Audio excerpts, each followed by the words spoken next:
Hello, friends, and welcome to the Fight IQ podcast. My name is Jesse Day, and this podcast is sponsored by High Kick Creative Black Belt Marketing Solutions for the martial arts industry. In this episode, we're going to be talking all about teamwork. It takes a great team to build a great fighter, so we're going to take some examples from MMA and find out how you can also build a team around yourself. How do you find the right team members, and how do you thrive within a team to crush your goals? Let's get into it.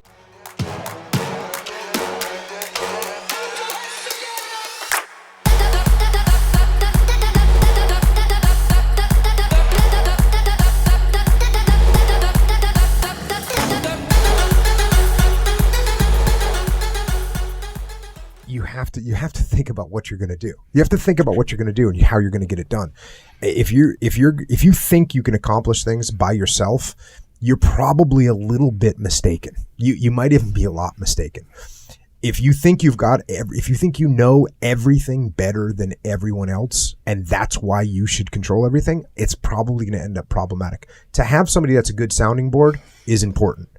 Now, the other thing I would say about this is it's also important to find people and work with people that complement who you are, that complement your strengths and your weaknesses. If you're a person that has great ideas but is bad at execution, you need to find a partner that's really good at execution. If you go out and find a partner that also has incredible ideas and you two put this company together and it's filled with a bunch of ideas, guess what? No one's going to execute those ideas. Yeah. You're not going to go anywhere. If you're a person that can execute well, but maybe you don't have some of those creative thought processes, you find someone that's got good creative thought process. So you want to partner with people, absolutely, and you want to partner with people that make you better. That was retired Navy SEAL, speaker, author, and host of his own podcast, Jocko Willink. He has a lot of knowledge and wisdom. I do recommend you look him up. But what he was saying was very relevant when it comes to forming a team around you. What does a team actually help you accomplish when it comes to your own goals? Well, as Jocko was mentioning, you want to surround yourself with people who complement your strengths and your weaknesses. You want to find people who make up for your weaknesses with their own skills, and perhaps you make up for theirs with your skills. And you're all working together towards a shared goal. Now, life is tough. Life beats us all down. And when you're trying to reach for any endeavor that is something big, it's nothing but setback after obstacle. I always talk about this, but when you have a solid team around you, when you have people who can help pick you up when you're down, when you can pick up the pace for somebody else when they might not be so strong. It's just the meeting of these minds and efforts all coming together and working for a shared goal that creates a compound effect that is greater than the sum of its parts.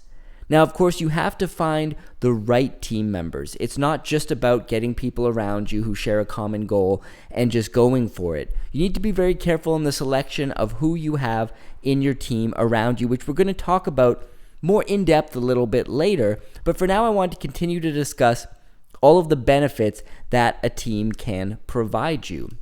So first of all, making you more likely to keep pushing through because others are relying on you, holding you accountable in the mission. So you guys are all working towards the same mission at the end. If you were working by yourself towards a big goal, it's much more likely you're not going to follow through and you're going to give up. If you have that vision solidified so much in your mind that no matter what, you won't give up, that's awesome. But there's still going to be times where you're brought low, where your productivity won't be at a peak state. What being in a team does is it brings everybody to the same level of productivity if it's done correctly. So it's not just necessarily people picking up the slack for you and you picking up the slack for them, although that can definitely be a part of it. It's that you're all trying to operate at the same level because you're all kind of accountable to each other. And if one member or several members are not really towing the line, then it kind of reflects poorly on everybody, and you don't want to be the person to do that. So that's kind of a negative reinforcement, but at the same time, it allows you to keep moving forward when you're feeling less than optimal. So another thing that it does is it solidifies your vision and reinforces your beliefs in the goal that you're striving towards. I know myself, as one individual, when I'm working towards something that seems grandiose, that seems really big, it's really easy to doubt yourself. It's really easy to sit back and go, you know what? Maybe I can't do this. This is crazy. Who do I think I am? Like I'm trying to be some sort of expert, or I'm trying to, be a professional, but I'm nobody. I haven't done this or done that. Well, you have your own strengths and the team will bring it out, but also what the team will do is you're looking around at other team members and going, okay, I'm not crazy. Like we're working towards something big. I have this grand vision. They have it too. So it kind of reinforces, because look, let's face it, the way that society works, it's designed to bring people down. And maybe there's a bit of a rant incoming here, but the majority of people are happy to clock in at work, go home, tune out, watch Netflix, watch YouTube, just basically live a mediocre life where they're not really striving for greatness. They're just waiting till the day that they can retire, cash out on their pension or whatever it is, and then travel the world or whatever it is you want to do. That concept makes zero sense to me. But that's the way society is designed, to encourage people to not really think big. So it's easy to fall into the trap of going, well, who am I to really do this? You look around you and you see nobody else has these grand visions in everyday life, and you start to think maybe you're getting a bit too big for your britches or whatever it might be. But when you're surrounded by a team that has the same goals, you go, look, these are other people who want to be high achievers. These are other people who want to reach for greatness. And when you're surrounded by that and you're in that environment, it starts to remove the programming that society has placed in your mind and that other people around you have placed in your mind, that it's better to be safe and certain of the future, even though it's a mediocre one, than it is to stand up and be seen and take big risks to achieve great success. And that's another point of being in a team. It mitigates the risk. Although I'm a big believer in taking calculated risks in life to move forward, sometimes it's just one person. When you're reaching for when you've got a big project, you're taking risks all by yourself. But when the team's around you, it's a shared risk, and it's easier to come back from failure when you've got all of these people, or even a few key people, even one key person, depending on what the project is, that's also in it. You can bounce back from failure much easier with those team members around you. So the other point is, it will actually make you a better individual when you're outside of the team. Becoming part of a cohesive unit and learning how to operate within that particular arrangement will make you a better person. The things that you're going to learn, the things that you're going to have to overcome, the emotions that you're going to go through and that ultimately will either sort themselves out or you'll have to make a big point of overcoming, all of those things make you a better person outside the team. So ironically, you become a better individual as well. Another point, as I was kind of alluding to earlier, you can count on your teammates in times of hardship or stress. And again, this is all dependent on having the right team around you, but this can also extend outside of just work or whatever it is you're working on, whether it be a project that's artistic or one that's more business oriented. It can come into your personal life as well. If you develop a strong enough relationship over time, you can reach out to the team members when you have problems in your personal life, and they can be there for you in that situation as well. And of course, the stress and hardship of running a business can also really get to you. So the teammates can help bring you up, and you can help bring them up in these pivotal moments. And of course, it increases your ability to work in teams, because as you go through life with different goals, into different career paths, and overcoming different obstacles, you're always going to want to form teams at some point. So your strength in a team will just keep getting better. And then when you have another team in the future, you'll know immediately what to do once you get in it. You'll already be familiar with that role. So there's so many ways that being in a team and having a team around you can help you to succeed. So next, let's talk about how to find the right team around you. Even when I lost, I saw an opportunity there with all the media coverage I got off of the loss. And that all of a sudden I was popular. I can hold open tryouts. I can develop this whole team that I can market and I can build like they do with karate studios. And I started thinking like that right away, going, there's an opportunity here, you know? And so that's when I started coming up with the name, Lions. And so I took advantage of being able to find guys to come train with me. The most dangerous man alive, Ken Shamrock, MMA pioneer. They're talking a little bit about forming the Lions Den, one of the first teams ever in mixed martial arts that went on to do very well for itself. A lot of very notable names in that gym. And Ken was talking there about he actually lost to Royce Gracie in the first UFC, but because of the media coverage he got from that event being the first no-holds-barred mixed martial arts event held in the USA, he was able to then leverage that to find people who would come and join his gym. And as he keeps speaking about further in that documentary, really great documentary that the UFC posted about the Lions Den, which I'll of course link in the description for this episode, he also talks about how so many people would come to the gym, hundreds, and the tryouts were brutal, they were grueling. There's actually video footage you can find on YouTube as well, where there's just full-on sparring sessions where guys are getting beaten down and basically KO'd and then told, do you want to get up, do you want to keep going?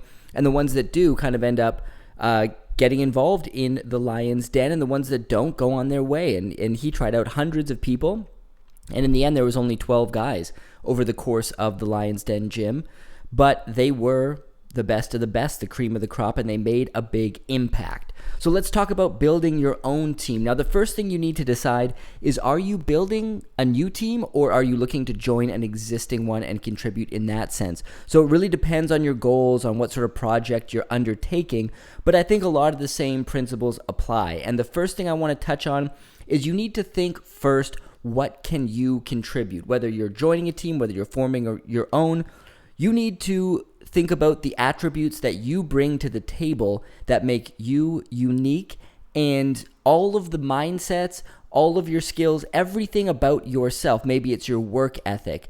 Maybe it's your ability in a certain type of skill that is vital to the goal that you're working towards.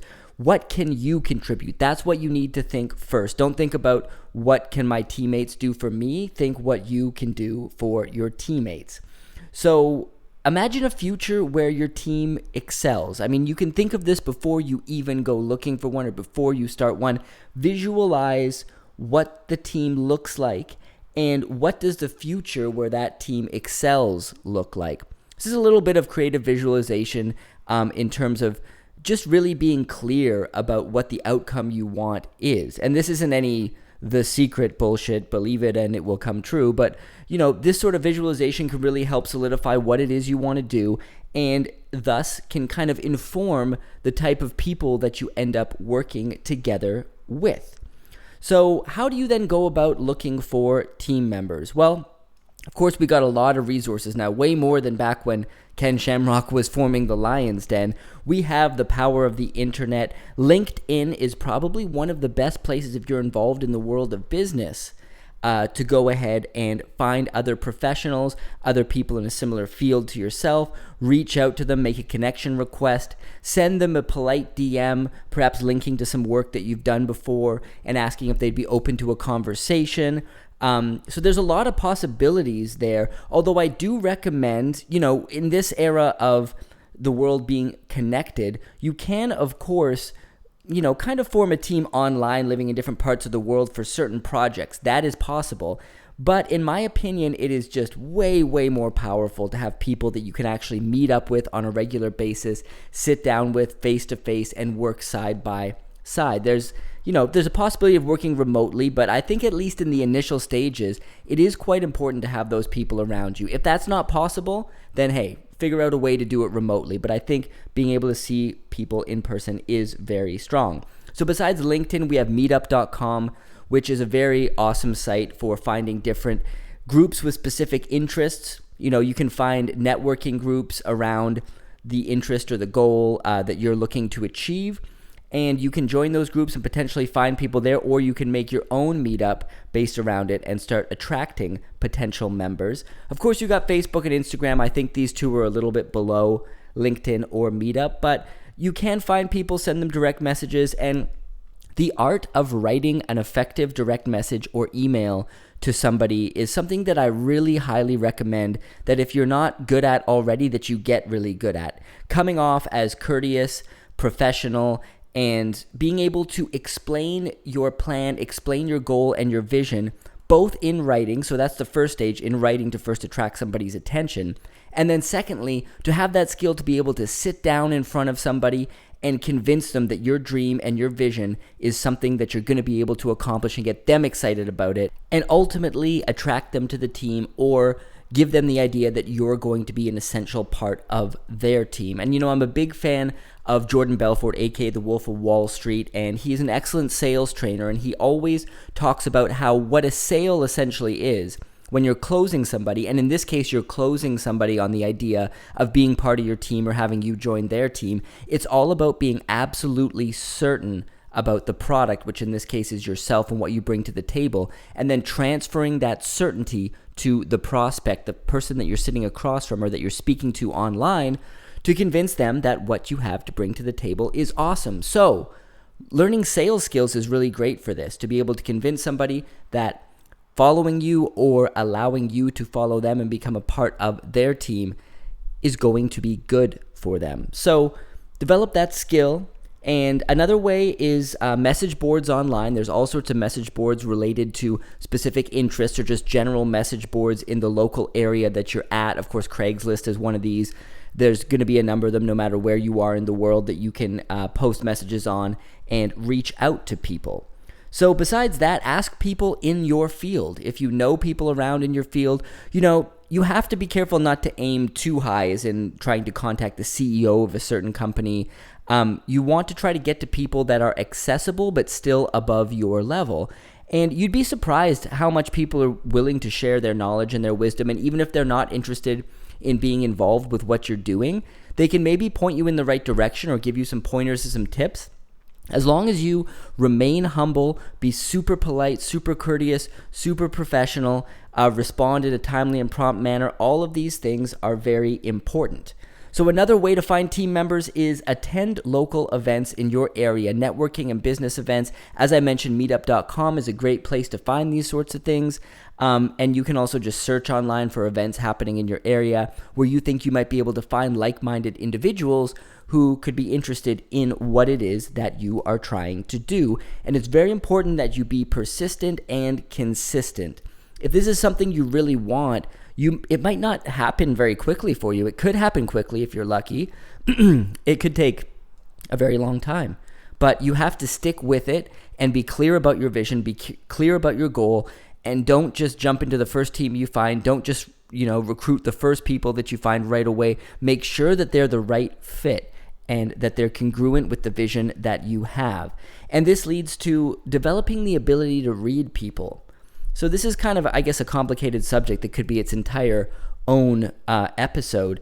But the ability to read somebody in terms of figuring out if what they're talking about is truthful. I don't mean to determine if they're lying or not, but just, are they really as into it as you are? And certain people give off a certain kind of energy. And the more that you're out there looking for team members or looking to join a team, you're going to start to discover certain patterns in certain types of people. And as time goes by, you're just going to become better and better at reading people and at finding those key people who can make your dreams a reality. And as I mentioned before, in terms of getting in contact with people, you want to look for people who are at a bit of a higher level than yourself on average, but don't shoot too high, at least in the beginning. Eventually you can work your way up, and as you do so, you're going to get access to people who have achieved great success in your field. But the reason why it's important to find people that are a higher level than yourself, whether that be in the skills that they have, whether that be in the career success that they've achieved in the field that you're working in, is because you want to be able to learn and grow as a result of this process, ultimately. And we're going to touch on that and some more in the next segment about how to establish yourself in the team. It starts with Faber, and then you have all the other people that are big name guys, and then you have the people who are local fighters, and you have the people who are just even members that just come in off the street and they just take a kickboxing class after work. Everyone here knows everyone. Everyone here converses and handshakes and gives a hug to, and everyone here knows everyone. There's no celebrities, there's no ego. It's a family. That is a beautiful clip there from Andre Fili, and he was talking about Team Alpha Male led by Uriah Faber, and they've been a very successful team over the course of mixed martial arts history, and I think he gave an insight into why. There's no ego. Everybody treats each other like family, friendly handshakes, hugs, no matter who it is, whether it's somebody who's a big name in MMA or somebody who's just come to the gym to train and doesn't want to be a fighter, just looking to get in shape. So that shows that sort of atmosphere really fosters productivity, freedom of expression, and all of those great things that allow a team to grow and move forward. And when you're looking to establish yourself in a team, I think it's vital that you drop your ego and you adapt that exact attitude. Be welcoming, be friendly to everybody, understand that everybody's different and that you're all going to have kind of different belief systems, different personalities, but you're all working together towards one shared goal. So it's very important that you get along. I know we look at, like, there's a lot of famous examples of rock bands, for example, that some of the members hated each other, but they still played together and the band was successful. But that's kind of the exception rather than the rule. Generally speaking, when people clash within a group, if it happens for a long amount of time, it's going to ultimately cause the team to dissolve unless one of the members leaves. So always be kind to others. We go back to the golden rule at this point. And you got to seek to understand your fellow team members before being understood. I think the original person who quoted that was Stephen Covey. I might be wrong, but seek to understand before you be understood. In that way, you can kind of get an idea of everybody's perspectives, and not only will that kind of make you humble and make others respect you, people love being listened to, people love being understood. It will also allow you to understand all the different personalities and the different ideas that you're dealing with in the team to inform your next step, the next course of action to move you guys forward. So the next thing you need to do is be willing to put in the work. And this isn't about like competing with your fellow team members to see who can work the hardest, although that's not necessarily a bad thing as long as it's done correctly. It's more about leading by example and letting other people around you in the team know, hey, I am in this. I'm doing this. This is something that I believe in and that I'm going to see through to the end. So then they respect you more, and then they also get more motivated, get more pumped up about the project that you guys are working on. And another very, very important thing, this might be the most important thing, always give credit to the other members of the team pretty much no matter what. You know, you see this in a lot of sports and a lot of the great MMA fighters. You know, in this day and age, we live in the entertainment era of MMA in a lot of respects. So you see a lot of trash talk, a lot of bragging, a lot of boasting, but a lot of the greats, you know, Robbie Lawler, who we talked about in the last episode, they always give credit to their coaches and their teammates more than their own efforts. They talk about how there's no way they could have done it without the team around them. There's no way they could have done it without their coaches, and they always thank their coaching staff. And that shows a true humility, but it also shows an understanding of what it takes to truly be successful. So when you are giving credit to the team around you, it does a couple of things. It makes them feel good, and it also kind of lets you continue to thrive. And that's a very important thing, because if you keep taking credit for yourself, it's important to you to be known as the guy who did this or that, it can get out of hand and it can stop your growth and stop your momentum, because it starts to rub people the wrong way. And you got to be really careful about looking around and going, yeah, well, they're taking credit for what they're doing, or this guy's, you know, he's got an ego or whatever, so why can't I have one too? Well, you know, a solid team, you can have one or two guys maybe with a bit of a big ego, as long as you know how to deal with them, and especially if they have to be skilled enough to make up for it, right? Kind of the prima donna personality type. But if you have a team filled with those sorts of people, it's ultimately going to be destructive. So be the guy to sit back. Like, you know, sometimes you are the smartest person in the room, but you don't necessarily need to announce that or tell everybody that. So always give credit to others, even if it's something that you largely did yourself. You know, acknowledge that you accomplished it, but say, you know what, it was without what you did, it wouldn't have been possible. Without this thing that so and so did, I probably wouldn't have been able to pull it off. So that leads to creating a sense of community and friendship. As I was saying, and as Andre Fili was saying as well, you want to create, ultimately, you want a bond between your team that extends beyond the work that you're doing and can even reach outside of it into your personal lives, to where you guys really connect with each other and you're able to feed off of each other and use that to bring to the team when it comes to the actual work. And it's just such a more comfortable and nurturing environment that allows everybody to excel. But you are going to have conflicts, because remember, everybody is still an individual, which is what we're going to talk about next. I don't have control over any of the guys I train with. I'm sorry. All my fighters on the regular don't take my advice regularly. Everyone, amateur to professional. So how I've learned to navigate that is I don't give orders. I don't ask anything. I suggest. That's my new terminology that keeps me sleeping happy at night. I suggest something, because all my fighters ignore everything I say, from weight cutting to conditioning to they do. Ask any one of them if they will agree. I mean, so instead of butting heads with them, I kind of take the way Angelo Dundee trained Muhammad Ali. Muhammad Ali did his own thing. Most of the time, he didn't listen to his coaches. This isn't the NFL or the Premier League in England. I'm not the controller of the fighters. I'm an employee of the fighter. That's what people forget. I have a gym they all train at, but at the end of the day, these guys make decisions that I don't always agree with. I didn't agree with Anthony fighting at 145, but I supported him because he's my friend, and instead of fighting on it, I'm gonna try and help him make the best of a situation, you know. That was the great Duke Roufus, one of the greatest coaches in combat sports, used to be a fighter himself, a kickboxer, and he was talking about the way that he deals with his fighters in terms of the fact that a lot of them are going to just do their own thing regardless of what he tells them. And the way he's come to terms with that is to just help out as much as he can and to give suggestions where it's appropriate, and if they choose to not follow them, then hey, that's on them, and maybe sometimes they might be right, sometimes they might not be.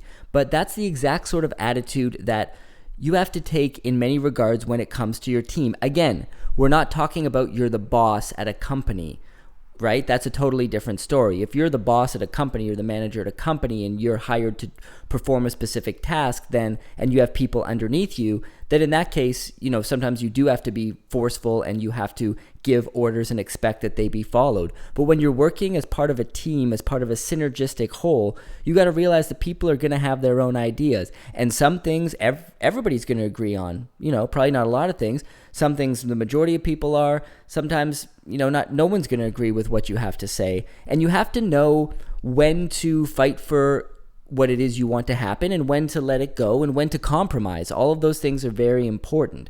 So personalities can also clash. People come from different backgrounds, they have different beliefs, and very often they have different ideas of how things should be done. And often by talking it out, without being forceful, without saying this is the way it has to be, then you're going to come up with potentially new ideas that neither of you thought of in the first place that's actually better than both of your ideas. That's very important.